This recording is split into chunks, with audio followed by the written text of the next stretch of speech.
ಆತ್ಮೀಯ ಬಂಧುಗಳೇ, ಶ್ರೀರಾಮಚರಿತಮಾನಸ ಅಯೋಧ್ಯಾಕಾಂಡ, ಇದರಿಂದ ಚೌಪಾಯಿಗಳು ಮತ್ತು ದೋಹೆಯನ್ನು ತಿಳ್ಕೊಳ್ಳೋದಕ್ಕೆ ಪ್ರಯತ್ನ ಮಾಡೋಣ. ಸುನಿ ರಘುಬರ್ ಬಾನಿ ಬಿಬುಧ देखी भरत पर हेतु सकल सराहत राम सो प्रभु को कृपा निकेतु जौ न होत जग जन्म भरत को सकल धर्म धुर धरनी धरत को कभी कुल अगम भरत गुण गाथा को जानई तुम बिनु रघुनाथा लखन राम सिय सुनी सुर बानी अति सुख लहेवु न जाई बखानी इहा भरतु सब सहित सहाये मंदाकिनी पुनीत नहाये सरित समीप राखी सब लोगा मागी मातु गुरु सचिव नियोगा चले भरतु जय सिय रघुराई साथ निषाद नाथु लघु भाई समुझी मातु करतब सकुचाही करत कुतरक कोटि मन माही राम लखनु सिय सुनि मम नामु उठी जनी अनत जाही तजी ಠಾವು. ಇವು ಚೌಪಾಯಿಗಳು ಮತ್ತು ದೋಹೆ. ಈಗ ಇದರ ಅರ್ಥವನ್ನು ತಿಳ್ಕೊಳ್ಳೋದಕ್ಕೆ ನಾವು ಪ್ರಯತ್ನ ಮಾಡೋಣ.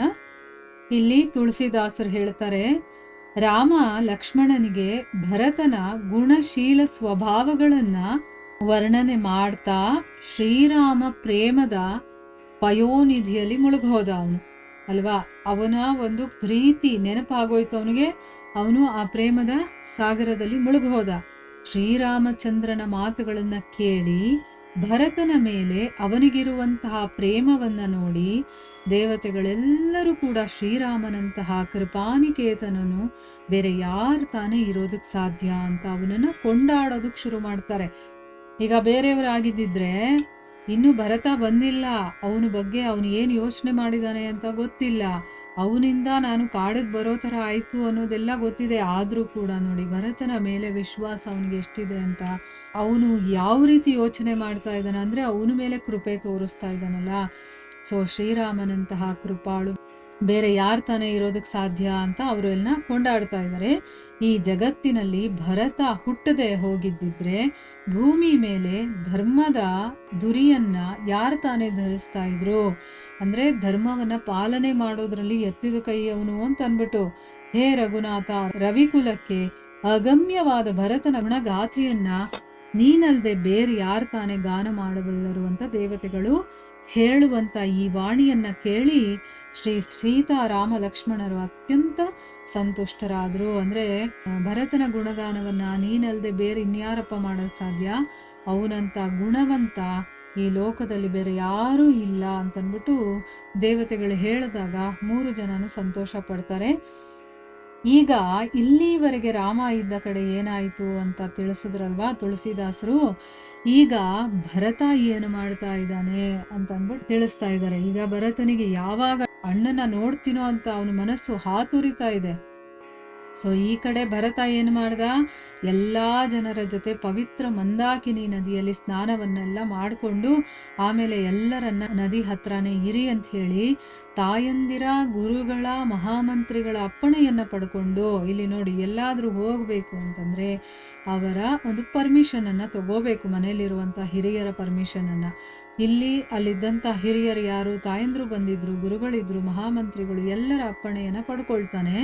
ಆಮೇಲೆ ನಿಷಾದರಾಜನಾದ ಗುಹನನ್ನ ಶತ್ರುಘ್ನನನ್ನ ಇಬ್ಬರನ್ನು ಜೊತೆಯಲ್ಲಿ ಕರ್ಕೊಂಡು ಸೀತಾರಾಮರಿದ್ದಂಥ ಸ್ಥಳಕ್ಕೆ ಅವನು ಹೋಗ್ತಾನೆ.